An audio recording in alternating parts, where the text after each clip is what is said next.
Hey there, welcome back to another video. This time around, it is my review of the 2016 holiday horror comedy film, Better Watch Out.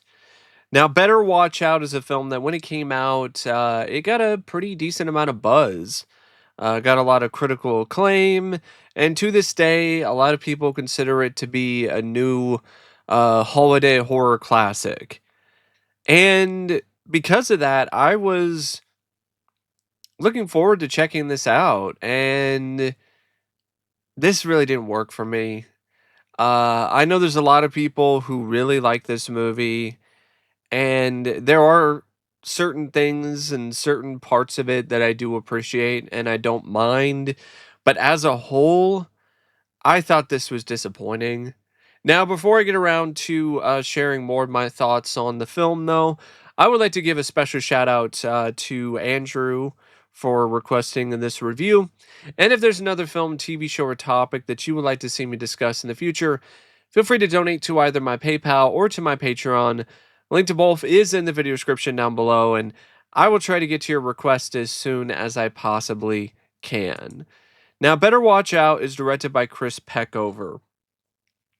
And this is a guy who he hasn't directed much. Prior to this film, he did a movie called Undocumented that I've never heard of. And then he did this film, Better Watch Out. And the direction in this, to me, for the most part, it's honestly one step above a Netflix original series. And like not one of the more well-known ones, like one of the more obscure Netflix original series with a lower budget than the rest. There are some moments of the framing of the shots that's actually pretty decent. There are some other sequences that have some movement of the camera that is not too bad and is utilized pretty well. The pans, the zooms, other stuff like that. It's fine, but there's a lot of moments in the film visually which is not very striking, despite a lot of the Christmas imagery and the Christmas lights and all of that. I think a lot of it had to do with the fact that so much of this film just takes place in a very limiting environment. So when you have a majority of the movie just taking place in like one or two rooms in a house, there's only so much a director can do, or anyone can do, to be honest, to make that look visually interesting. So the direction to me, it was okay, but it wasn't anything really that special or that particularly unique or captivating. And I could see why this guy wasn't really given another job after this. Even after this film got a cult following and got a lot of critical acclaim, you would think that because of the success that this film has with some people, with a core audience, that that would lead to him getting more jobs as a director, but that really has not been the case. I will say that he's a more accomplished and relatively talented director than some of the other directors I've seen who have directed more films, but he's still not what I would consider to be a rising star by any means. Now, the screenplay by Zach Kahn and Chris Peckover. This is a script that has gotten a lot of praise for its twists, for its satire, for its subversion of cliches and expectations. And I can see why, but my issue with this film, and honestly with this entire story, is that there's really not enough of a payoff to everything. I understand some stories, especially horror films, can have endings that aren't necessarily what you might expect, and they are darker in nature. But with Better Watch Out, it doesn't really feel earned, and it just makes a lot of what you see for the majority of the film just kind of feel a little bit pointless because there's no satisfying conclusion or payoff to anything. Now, it doesn't help either that the way that this script is written, it's tonally off, and then on top of that, it's got this weird fractured structure to it because it's trying so hard to bury the twist. So the first 20, 30 minutes or so is just a fake out where, you think it's a home invasion movie about this kid who is home alone with his babysitter on the holidays, and then it's just a fake out. It's all a setup.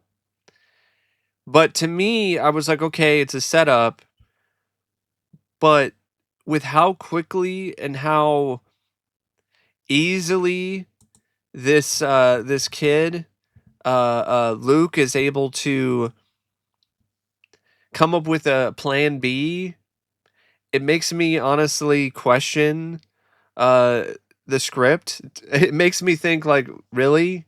So he was able to just completely on the fly come up with this elaborate plan to torture and torment and eventually kill his babysitter and kill her ex-boyfriends as well. And he came up with that in just a span of like a few minutes. And it's like, this kid has to be like the Einstein of sociopaths, or I call bullshit on all of this. Because, like, what was he going to do if the plan did work, where his friend winds up successfully scaring Ashley, and then Luke gets to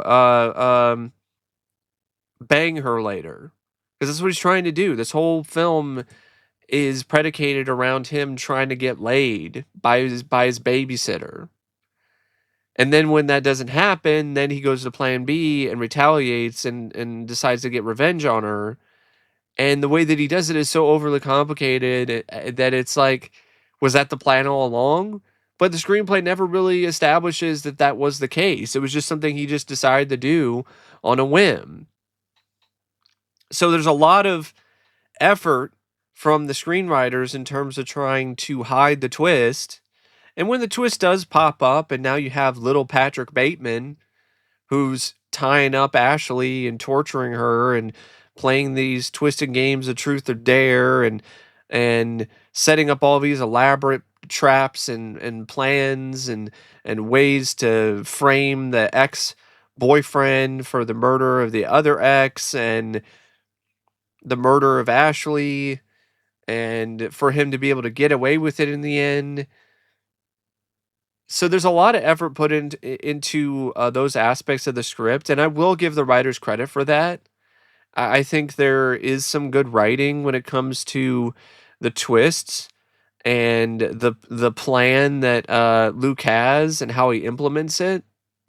And I do think there is some inspired ideas involving taking Home Alone and putting a dark twist on it, but even that's not very satisfying. The stuff with the paint can's a good idea, where Luke winds up killing one of Ashley's boyfriends, Ricky, kills Ricky with the paint can to prove a point to his friend Garrett that the paint can to the face would kill you. It wouldn't just knock you over like it does in Home Alone. But you don't see the paint can have any sort of impact on Ricky's face. So you don't get a practical effect that's satisfying or gory. All you get is just an artsy shot of blood mixing in with the paint on the ground. And that's it. So that's not satisfying. It's not really very good when it comes to body count film either, because the boy Luke only kills two people. He kills Ricky with the paint can, and it's not satisfying at all because you don't see any impact, and you don't get that visceral, extra added punch to it. And then you have Jeremy, who might as well be a stereotypical fuckboy, and he winds up getting hung. So that's not really that interesting, unique, or a memorable way to kill somebody. So I guess there technically is three people because his friend Garrett also gets shot and killed by Luke because Luke it gets frustrated with Garrett because Garrett predictably changes his mind and decides to help Ashley near the end of the movie. And for his trouble and for him trying to attempt to redeem himself, he gets murdered by his best friend. So there's three kills, three deaths. And so it's not very satisfying in that regard when it comes to the body count stuff.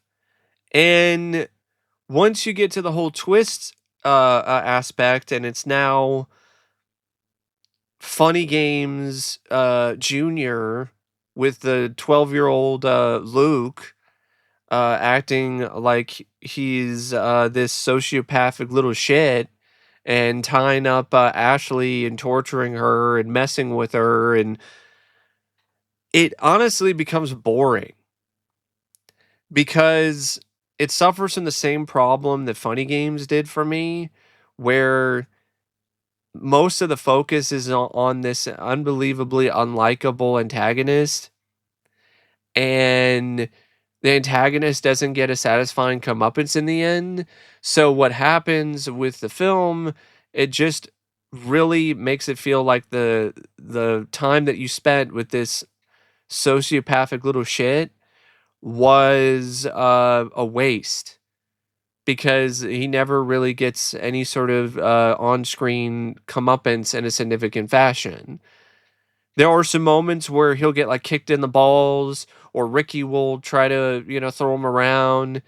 But because of the film that it is, and because the writers are clearly trying to make this character of Luke into some kind of intimidating, scary figure who knows all the answers and is intelligent and smarter than everybody, it just makes a lot of characters act in ways that are incredibly dubious and idiotic.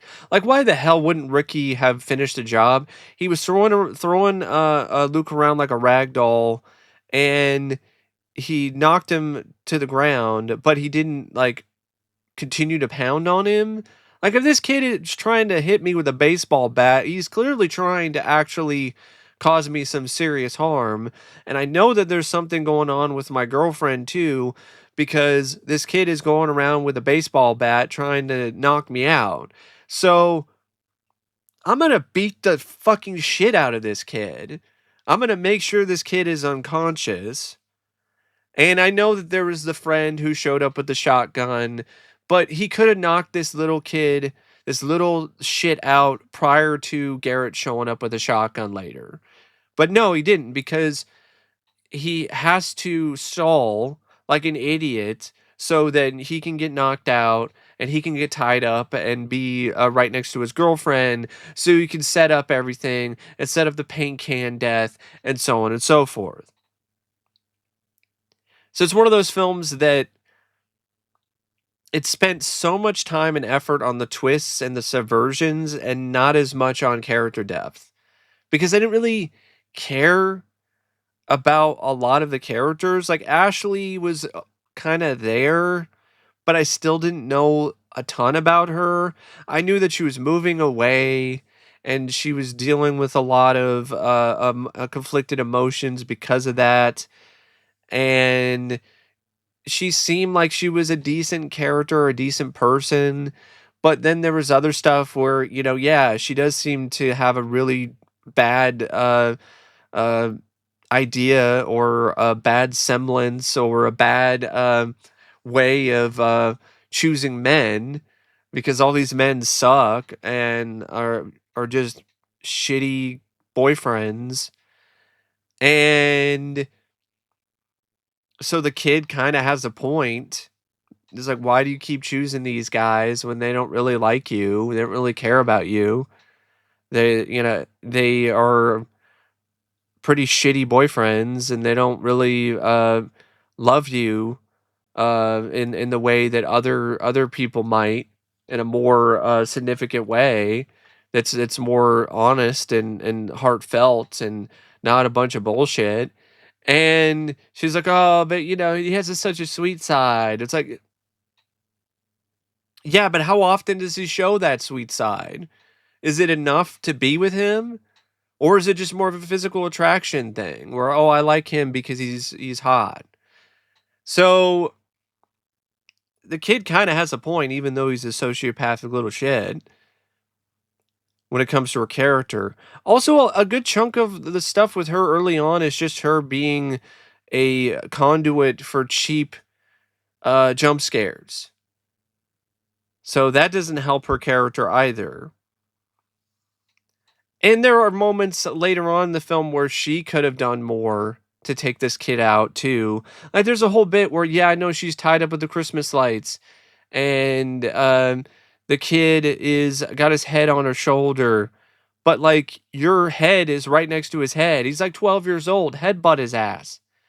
Headbutt him and bite his fucking nose off. Like he's right there. Like you can move your head enough and get to him, but she doesn't do anything. Instead, she does the whole thing where she lets him stab her in the neck, and then she also still somehow survives though and doesn't bleed out because she puts duct tape on the wound. And you have the ending too, which really, in my opinion, sucks. It's not satisfying and it's lame as hell because Luke winds up getting away with it. You think that he's not going to get away with it because the girl survives and then flips him off, and she's going to tell people that he's a sociopath and he's a psycho and he did all of this and he tried to kill her. But there's a mid-credit scene where he talks to his mom and says he's going to go visit her at the hospital. So it's insinuated that he's going to go to the hospital and finish the job. And I'm like, wow. I was almost willing to say the film was at least okay and maybe a time waster for some of the things that it manages to do with the twists and subverting expectations. But then you have this ending where it's like, nah, he's still gonna get away with it because evil will always triumph because good is dumb. So I just I don't I don't really like the ending for this. Like at least have the cops go in and arrest his ass. And people are like, "Well, how is that going to happen?" The girl, she's motioning to the police trying to try to tell them something. She asks for a notepad. They provide her with something to write on. She writes down what happened. The cops look at it. They turn. The kid is there with his mom. He's hugging his mom, looking at what's happening with Ashley being taken away in the ambulance. And then the cops turn, and then they walk towards the house, and then they get into the house, and then you see from the perspective of Ashley watching this little shit, Jeremy, get dragged away from his parents and get handcuffed and get arrested. And then she flips him off and laughs that she's being put into the back of the ambulance. And then end credits. That would be a lot better to me. It wouldn't be as satisfying as seeing this kid get punched so hard that his balls get knocked right into his throat and out his mouth, and then he bleeds to death. But it still would have been a lot more satisfying than what they ultimately went with. And it would have tied into the Home Alone thing too, because there's multiple Home Alone references in this, where you have the paint can bit, and then you have the bit where he mentions that the neighbors went to Florida, and then you could have the whole ending now where instead of the robbers getting arrested and Kevin laughing and waving bye bye, it's the the sociopathic psycho version of Kevin who gets arrested while the person that he was tormenting watches and waves and flips him off. So it still would have worked. But the way that it's set up now, it's just giving me vibes of funny games, and I'm not a fan of that kind of game. I don't like either version of that particular film. And it's just one of those movies where it doesn't seem like there's a whole lot that's going on to a lot of the time, because there's so many moments where it's just Ashley tied up, being tormented by Luke and Garrett, and that's really it. There's attempts at comedy too that come across as mostly forced and unfunny in terms of lines of dialogue, or just the various attempts to try to be somewhat humorous. Weird out of place bits, like there's a whole scene with Luke's parents where Luke's mom is giving his dad a lot of shit because he likes certain kinds of ornaments and calls him gay. And so there's a lot of things about it tonally because of those moments that just feel off kilter and uneven. And yeah, it's just one of those scripts that a lot of effort is put into the twists and trying to subvert expectations, but it seems like all of the effort was put into that and not much else. And I'm sorry, I need more. If you're trying to be a comedy, I need you to actually be funny. If you're trying to be uh more of a character piece, I need to know a little bit more. I need to have more about these characters to make them fleshed out more and more dynamic. And if you're gonna have a character as annoying and as irritating and as unlikable as Luke, you need to have a satisfying payoff when it comes to him getting his comeuppance. But you don't get that.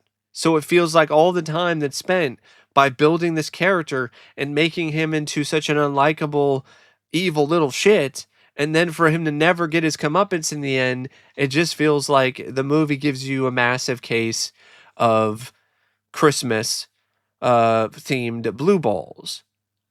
And speaking of the Christmas theme, that didn't even need to necessarily be there. It was originally called Safe Neighborhood for a reason. Because the Christmas stuff, yeah, it's there in the movie. People getting tied up with Christmas lights, Santa being used for a jump scare, all this other stuff.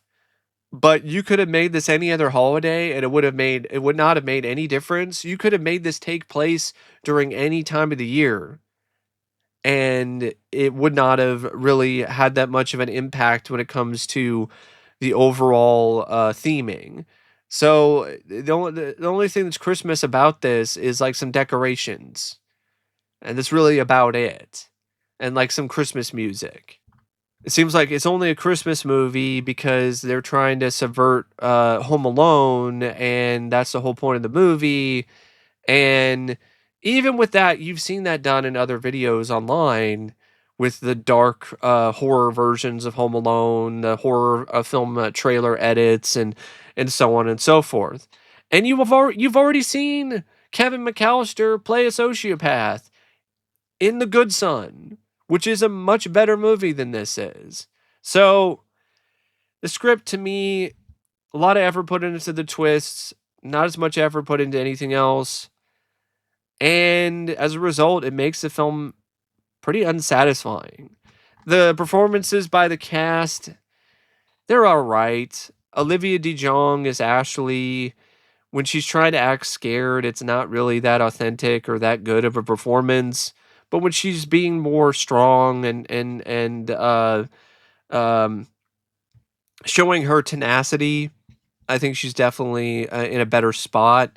So the performance to me is it's okay, but it's not what I would consider to be like a really great final girl or a performance.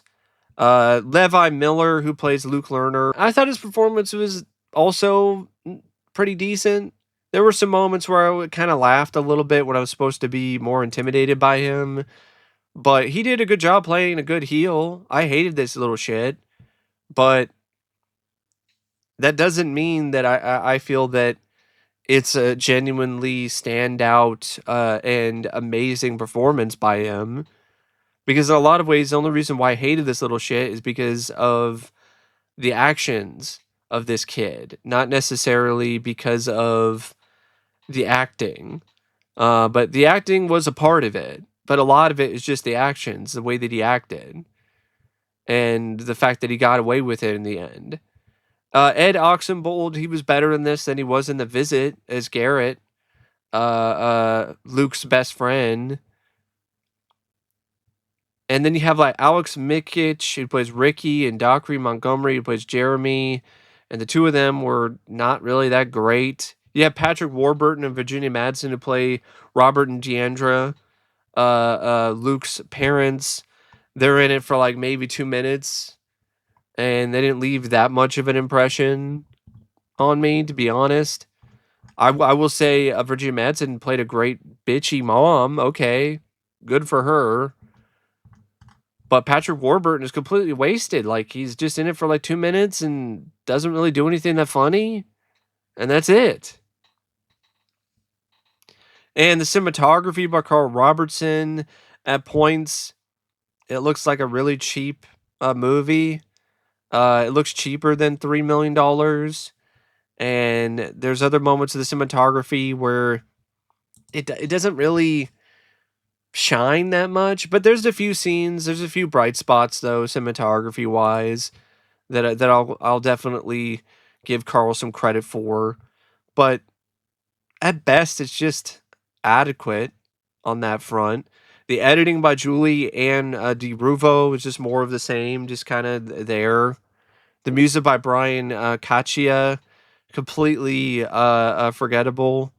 Nothing special when it comes to the score. The Christmas music that they used, like the Christmas carols and the other stuff, very typical of, a Christmas type of film. Nothing really that unique on that front. And the movie's only like an hour and 20 something minutes, but it still suffers from some pacing problems. Yeah, I wasn't really as impressed with this as other people were. It was just kind of below average for me personally. I would definitely never watch this again. But I know there's a lot of people who enjoy this one, and that's cool. Teach your own. But anyway, that's just my thoughts on Better Watch Out. And until next time, I'll see you later. See ya.